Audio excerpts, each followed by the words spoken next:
ಆ, ಮೋಹನ್ ಚಿತಾಲೆ ಅವರು ನಮ್ಮ ಜೊತೆಲಿ ಈಗ ಸಂಪರ್ಕದಲ್ಲಿದ್ದಾರೆ. ಸರ್ ನಮಸ್ಕಾರ. ಸರ್, ಈ ರೀತಿ ಒಂದು ಆತಂಕ ಈಗ ಸಹಜವಾಗೇ ಇದೆ. ಹಾಗೇನಾದ್ರೂ ಆಯ್ತು ಅಂತೇಳಿ ಹೇಳಿದ್ರೆ ಅದು ಎಷ್ಟು ದೊಡ್ಡ ಗಂಡಾಂತರಕ್ಕೆ ಸಾಕ್ಷಿ ಆಗ್ಬೋದು ಅಂತ?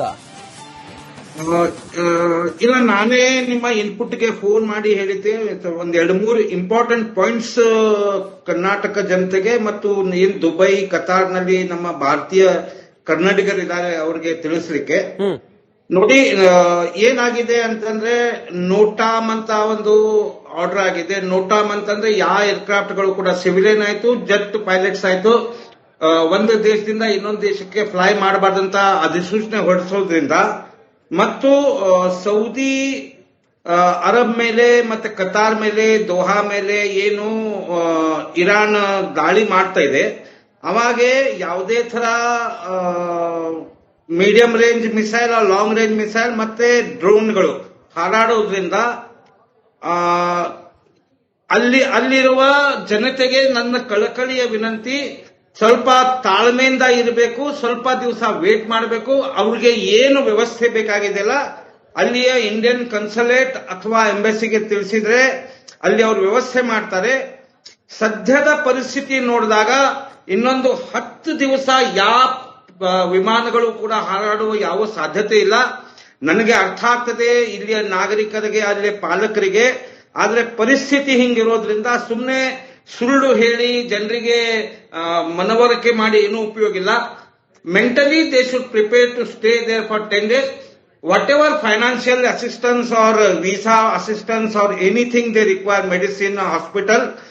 ಆಮೇಲೆ ಇನ್ನೊಂದು ಅವ್ರಿಗೆ ಅಲ್ಲಿದ್ದ ಜನರಿಗೆ ಹೇಳ್ಬಯಸ್ತೇನೆ, ಎಲ್ಲೆಲ್ಲಿ ಅಮೆರಿಕಿನ ಮಿಲಿಟರಿ ಎಸ್ಟಾಬ್ಲಿಷ್ಮೆಂಟ್ಸ್ ಇದಾವೆ ಅಲ್ಲಿ ಮಾತ್ರ ಇರಾನ್ ಅಟ್ಯಾಕ್ ಮಾಡ್ತಾ ಇದೆ.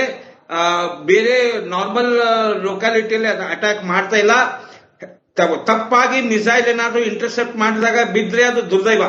ಇಲ್ಲಾದ್ರೆ ವಾರ್ ರೂಲ್ಸ್ ಪ್ರಕಾರ ಮಿಲಿಟರಿ ಎಸ್ಟಾಬ್ಲಿಷ್ಮೆಂಟ್ ಮೇಲೆ ಮಾತ್ರ ಇದು ಯುದ್ಧ ಆಗೋದ್ರಿಂದ ನನಗೆ ರಿಪಬ್ಲಿಕ್ ಕನ್ನಡ ಮೂಲಕ ಅಲ್ಲಿಯ ಜನರಿಗೆ ವಿನಂತಿ, ಸ್ವಲ್ಪ ತಾಳ್ಮೆಯಿಂದ ಇರಬೇಕು. ಇಲ್ಲಿ ಭಾರತದಲ್ಲಿ ಕೂಡ ಪಾಲಕರು ತಾಳ್ಮೆಯಿಂದ ಇರಬೇಕು. ಬರೀ ಕರ್ನಾಟಕ ಅಷ್ಟೇ ಅಲ್ಲ, ತಮಿಳುನಾಡು, ಕೇರಳ, ಆಂಧ್ರ, ತೆಲಂಗಾಣ, ಬಿಹಾರ್, ಒಡಿಶಾದಲ್ಲಿ ಕೂಡ ನಮ್ಮ ನಾಗರಿಕರಲ್ಲಿ ಸರಿಸುಮಾರು 96 ಲಕ್ಷ ಜನ ಗಲ್ಫ್ ನಲ್ಲಿ ಇರ್ತಾರೆ. ಅವರೆಲ್ಲ ಸೇಫ್ ಆಗಿದ್ದಾರೆ. ಅವರು ಮಾತಾಡ್ತಾ ಇದ್ದಾರೆ. ಆದ್ರೆ ಮುಂಬರುವ 10-12 ದಿವಸ ಎಲ್ಲಿವರೆಗೂ ಪರಿಸ್ಥಿತಿ ತಿಳಿಗೊಳ್ಳೋದಿಲ್ವೋ ಅಲ್ಲಿವರೆಗೂ ಇಂಡಿಯನ್ ಏರ್ಫೋರ್ಸ್ ತನ್ನ IL-76 ಅಲ್ಲ AN-32ಗಳನ್ನ ಫ್ಲೈ ಮಾಡಿ ಅಲ್ಲಿರುವ ಜನರಿಗೆ ಕರೆತರೋದು ಗ್ಯಾರಂಟಿ. ಲಾಸ್ಟ್ ಟೈಮ್ನು ಕೂಡ ನಾವು ಒಂದು ಯುದ್ಧ ಆದಾಗ ನಾವು ಎರಡೂ ಕಡೆಯಿಂದ ಐ ಥಿಂಕ್ ಜೆಲೆನ್ಸ್ಕಿ ಯುದ್ಧ ಆದಾಗ ಹಂಗೆ ನಾವು ಸೇಫ್ ಆಗಿ ಕರ್ಕೊಂಡ್ ಬಂದಿದ್ವಿ. ಮುಂದೂ ಕೂಡ ಭಾರತೀಯ ವಾಯುಸೇನಾ ಇದಕ್ಕೆ ಸಹಯೋಗ ಕೊಡ್ತದೆ ಅಂತ ರಿಪಬ್ಲಿಕ್ ಕನ್ನಡ ಮೂಲಕ ತಿಳಿಸ್ತಾ ಇದ್ದೇನೆ. ಎರಡನೇದು ನೀವು ಹೇಳಿದ್ದು radiation. Yes, radiation has happened today Indian standard time 12:22. International atomic energy association ಅದನ್ನ ತನ್ನ ಪ್ರೆಸ್ ರಿಲೀಸ್ ನಲ್ಲಿ ರಿಲೀಸ್ ಮಾಡಿದೆ. ಸ್ವಲ್ಪ ಪ್ರಮಾಣದಲ್ಲಿ ಆಗಿದೆ, ಅದು ಸ್ವಲ್ಪ ಪ್ರಮಾಣದಲ್ಲಿ ಆದ್ರೂ ಕೂಡ ಅದು ಡೇಂಜರಸ್. ಮೂರನೇ ಪಾಯಿಂಟ್ ನಾನು ತಿಳಿಸಬೇಕಾಗಿದ್ದು, ನ್ಯಾಚುರಲ್ ಗ್ಯಾಸ್ ನಲ್ಲಿ ಯುರೋಪಿಯನ್ ಕಂಟ್ರಿಯಲ್ಲಿ ಬರೀ 2 ದಿವಸ ವಾರದಲ್ಲಿ 22% ಇನ್ಕ್ರೀಸ್ ಆಗಿದೆ. ಹಿಂಗಾಗಿ ಪೆಟ್ರೋಲ್, ಡೀಸೆಲ್ ನಲ್ಲಿ ಕೂಡ ಇದ್ದು ಇಫೆಕ್ಟ್ ಆಗೋಂಗ್ ಕಾಣ್ತದೆ. ಆದ್ರೆ ಮುಂದೆ ಯುದ್ಧದ ವಿಚಾರದಲ್ಲಿ ಬಂದಾಗ European union has decided to enter this war and support America ಅಂದಾಗ ಇಂಗ್ಲೆಂಡ್ ಮತ್ತು ಜರ್ಮನಿ ಈ ವಾರದಲ್ಲಿ ಈಗ ಪ್ರವೇಶ ಮಾಡ್ತದೆ. ಎಲ್ಲಿಯವರೆಗೂ ಇರಾನ್ ತನ್ನ ಹುಚ್ಚಾಟ ಕಡಿಮೆ ಮಾಡೋಲ್ವೋ ಆಮೇಲೆ ಇನ್ನೊಂದು ಅವ್ರು ಏನ್ ಮಾಡ್ತಾ ಇದ್ದಾರೆ ಅಂತಂದ್ರೆ, ಅಮೆರಿಕ ಸರೆಂಡರ್ ಮಾಡ್ಲಿಕ್ಕೆ, ಇಸ್ರೇಲ್ ಸರೆಂಡರ್ ಮಾಡ್ಲಿಕ್ಕೆ ಅವರು ಈ ಗಲ್ಫ್ ಕಂಟ್ರಿಗಳು ಇದಾವಲ್ಲ 10-12 ಅದರ ಮೇಲೆ ಅವರು ಅಟ್ಯಾಕ್ ಮಾಡ್ತಾ ಇದ್ದಾರೆ. So that America will come under pressure and stop attacking. But America is such A supreme country with so much of defence equipments. ಅವರು ಈ ಪ್ರೆಷರ್ಗೆ ಸರೆಂಡರ್ ಆಗಲ್ಲ. ಹಿಂಗಾದಾಗ 3ನೇ ವಿಶ್ವಯುದ್ಧ ನಾಂದಿ ಹೊಡೆದಂಗೆ ಕಾಣಿಸ್ತಾ ಇದೆ. ಅಂದ್ರೂ ಕೂಡ ಮುಂದೆ 4-5 ದಿವಸ, ಇವತ್ತು ರಾತ್ರಿ 1500 ಮಿಸೈಲ್ಗಳನ್ನ ಏಕಕಾಲಕ್ಕೆ ನಾವು ಅಟ್ಯಾಕ್ ಮಾಡ್ತೀವಂತ ಇರಾನ್ ಇಸ್ರೇಲ್ಗೆ ಹೇಳ್ತಾ ಇದೆ. ಜೆರುಸಲೆಂನಲ್ಲಿನೂ ಬಂಬಾರ್ಡಿಂಗ್ ನಡೀತಾ ಇದೆ, ದುಬೈನಲ್ಲೂ ನಡೀತಾ ಇದೆ, ತೆಹರಾನ್ ತೆಹರಾನ್ನಿಂದ ಸಾಕಷ್ಟು ಜನರ ಮರಣ ಆಗಿದೆ. ಇವೆಲ್ಲ ನೋಡಿದಾಗ ಸರ್ ಮುಂಬರುವ ಕೆಲವು ದಿವಸಗಳು ತುಂಬಾ ಡೇಂಜರಸ್ ಜಗತ್ತಿಗಿದೆ ಅಂತ ಅನಿಸ್ತಾ ಇದೆ. ನಾವು ವಿಚಾರ ಮಾಡಿದಂಗೆ ಇರಾನ್ ತನ್ನ ಶಕ್ತಿಯನ್ನ ಕುಗ್ಗಿಸಿಲ್ಲ. ಅಯಾತುಲ್ಲಾ ಖಮೇನಿ ಅವರು ತೀರ್ಕೊಂಡ ಮೇಲೆ ಇನ್ನು ಜಾಸ್ತಿ ಪ್ರಮಾಣದಲ್ಲಿ ಅವರು ಅಟ್ಯಾಕ್ ಮಾಡ್ತಾ ಇದ್ದಾರೆ ಅಂತಂದ್ರೆ ಇನ್ನೂ ಕೂಡ ಅವ್ರ ಹತ್ರ ಆರ್ಮರಿಯಲ್ಲಿ ಸಾಕಷ್ಟು ವೆಪನರಿ ಇದಾವೆ ಅಂತ ಮೇಲ್ನೋಟಕ್ಕೆ ಕಾಣ್ತಾ ಇದೆ ಸರ್.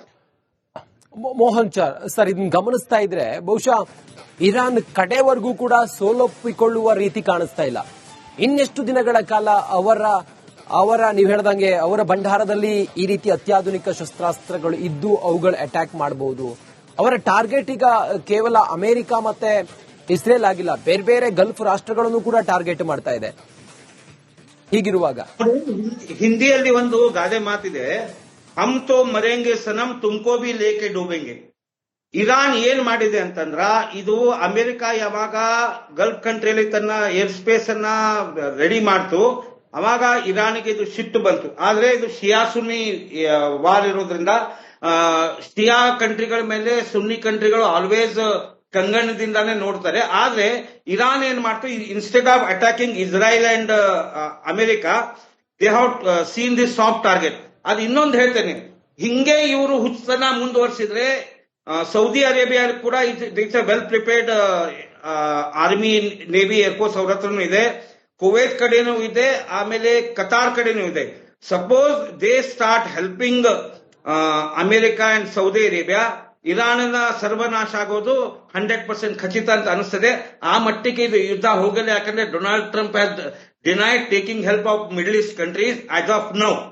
ಆದ್ರೆ ಮುಂದೆ ಆದಾಗ ಹಿಂಗೇನಾದ್ರೂ ಆದ್ರೆ ಈ ಯುದ್ಧ ರಣಭೀಕರ ಆಗ್ತದೆ ಅಂತ ನಾನು ಹೇಳ್ಬೋದು ಸರ್. ಈಗ ಇರಾನ್ ಒಬ್ಬಂಟಿಯಾಗಿದೆಯಾ ಸರ್ ಈ ಹೊತ್ತಿನವರೆಗೂ ಕೂಡ? ರಷ್ಯಾ ಅಥವಾ ಚೀನಾ ಇರಾನ್ನ ಬೆನ್ನಿಗೆ ನಿಲ್ಲುತ್ತೆ ಅನ್ನುವಂತ ವಿಶ್ಲೇಷಣೆಗಳಿತ್ತು. ಆದ್ರೆ ಈ ಹೊತ್ತಿನವರೆಗೂ ಕೂಡ ತನ್ನ ಬತ್ತಳಿಕೆಯ ವೆಪನ್ಗಳನ್ನೇ ಪ್ರಯೋಗ ಮಾಡ್ತಾ ಇದೆಯಾ? ಏನಾದ್ರೂ ಇರಾನ್ ಜೊತೆಗೆ ನಿಲ್ಲುವುದಾದ್ರೆ ಯಾವ ರಾಷ್ಟ್ರಗಳು ನಿಲ್ಲುವ ಸಾಧ್ಯತೆಗಳನ್ನ ನಾವು ತೆಗೆದುಹಾಕುವಂಗಿಲ್ಲ ಸರ್? ಸರ್, ಈಗ ಇರಾನ್ ಜೊತೆ ಚೈನಾ ನಿಲ್ಬೇಕಂದ್ರೆ ಚೈನಾ ಮುಖದ ಮೇಲೆ ಹೊಡೆದಂಗಾಗಿದೆ. ಯಾಕಂದ್ರೆ ಅವ್ರ ಮಟೀರಿಯಲ್ ಕೂಡನೇ ಗೊತ್ತಾಯ್ತಲ್ಲ ಇರಾನ್ಗೆ ಯಾವ ಟೈಪ್ ಆಫ್ ಮಟೀರಿಯಲ್ಸ್ ಅವ್ರ ಹತ್ರ ಇದಾವೆ ಅಂತ, ಡೂಪ್ಲಿಕೇಟ್ ಮಟೀರಿಯಲ್ಸ್. ಹಿಂಗಿರೋದ್ರಿಂದ ಚೈನಾ ಈಗ ಏನೂ ಮಾಡ್ಲಿಕ್ಕೆ ಪರಿಸ್ಥಿತಿ ಇಲ್ಲ. ನೀವು 4 ತಿಂಗಳಿಂದ ನೋಡಿರ್ಬೋದು, China has last it's ಸುಪ್ರಿಮಸಿ in the world politics.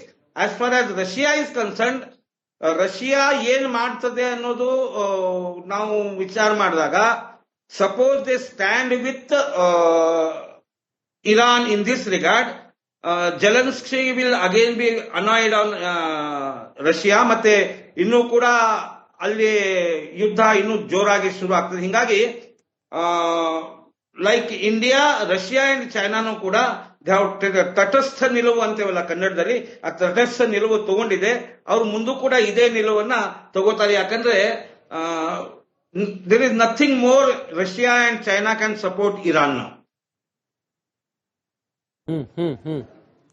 Okay, ಇದು ಯಾಕಂದ್ರೆ ಹೇಳಿ ಈ ಹೊತ್ತಿನವರೆಗೂ ಕೂಡ ಇದು ಪ್ರಾದೇಶಿಕವಾದಂತ ವಾರ್ ಅನ್ನೋ ರೀತಿಯಲ್ಲಿ ಕಾಣಿಸ್ತಾ ಇಲ್ಲ.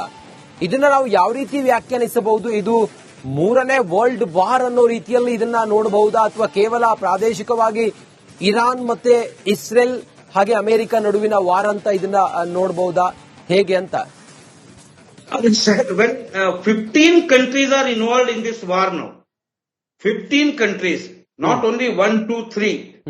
12 Gulf countries and 3 major countries. Andaga, and now Germany and European Union is also entering in this war. Andaga, it is World War 3 ne anta anustha ide. And suppose ಏನಾದ್ರೂ ರೇಡಿಯೇಷನ್ ಆಗ್ತಾ ಇದೆ ಅಂತ ನೀವು ಹೇಳ್ತಾ ಇದ್ದೀರಾ, ನನಗೆ ಇನ್ನೊಂದು ಆತಂಕ. ಬೆಳಿಗ್ಗೆ ನಾನು ಅದಕ್ಕೆ ಓದ್ತಾ ಇದ್ದೆ ಅದ್ರ ಬಗ್ಗೆ. ಈ ನಾವು ಆಪರೇಷನ್ ಸಿಂಧೂರ್ನಲ್ಲಿ ಒಂದು ಏರ್ಪೋರ್ಟ್ ಮೇಲೆ ಅಟ್ಯಾಕ್ ಮಾಡಿದ್ದೆ ನೋಡಿ, ಪಾಕಿಸ್ತಾನದ ಯಾವ್ದದು ಬೇರೆ ನ್ಯೂಕ್ಲಿಯರ್ ವೆಪನರಿ ಅಮೆರಿಕ ಅಲ್ಲಿ ಅಡಗಿಟ್ಟಿದೆ ಅಂತ ಹೇಳ್ತಾ ಇದ್ದೆ. Just forgotten the name. Yes, ಆ ಏರ್ಪೋರ್ಟ್ ಮೇಲೆ ಕೂಡ ಅಫ್ಘಾನಿಸ್ತಾನ್ ಅಟ್ಯಾಕ್ ಮಾಡಿದೆ ಇವತ್ತು. ಅಫ್ಘಾನಿಸ್ತಾನ್ ಅಟ್ಯಾಕ್ ಅಲ್ಲಿಯೂ ಕೂಡ ರೇಡಿಯೇಷನ್ ಆಗೋ ಸಾಧ್ಯತೆಗಳು ಕಾಣ್ತದೆ. ಹಂಗಾದ್ರೆ ಮತ್ತೆ ಏಷ್ಯನ್ ಕಂಟ್ರೀಸ್ಗೂ ಕೂಡ ಇದರ ಬಿಸಿ ತಗ್ತದೆ. ಇಂಟರ್ನ್ಯಾಷನಲ್ ಕಮ್ಯುನಿಟಿಯಲ್ಲಿ ಒಂದು ಮಾತಾಡ್ಬೇಕಂದ್ರೆ ಸರ್, ಡಿಪ್ಲೊಮ್ಯಾಟ್ಸ್ ಗಳ ಅವಶ್ಯಕತೆನೇ ಈಗಿಲ್ಲ. ಯಾಕಂದ್ರೆ ಡಿಪ್ಲೊಮ್ಯಾಸಿ ಅನ್ನೋ ಶಬ್ದನೇ ಮುರಿದು ಹೋದಂಗ ಆಗಿದೆ. ಹಿಂಗಿದ್ದಾಗ it is very difficult to control the world. ಹಾಗಾದ್ರೆ ಒಂದ್ ಕತೆ ಮಾಡತ್ತೆ, ಹಾಗಾದ್ರೆ ಅಮೆರಿಕ ಒಂದ್ ಕತೆ ಮಾಡತ್ತೆ ಸರ್. ಜಸ್ಟ್ ಹೋಲ್ಡ್ ಸರ್, ನಿಮ್ಮನ್ನ ಮಾತಾಡಿಸ್ತೀನಿ. ಒಂದೇ ಒಂದು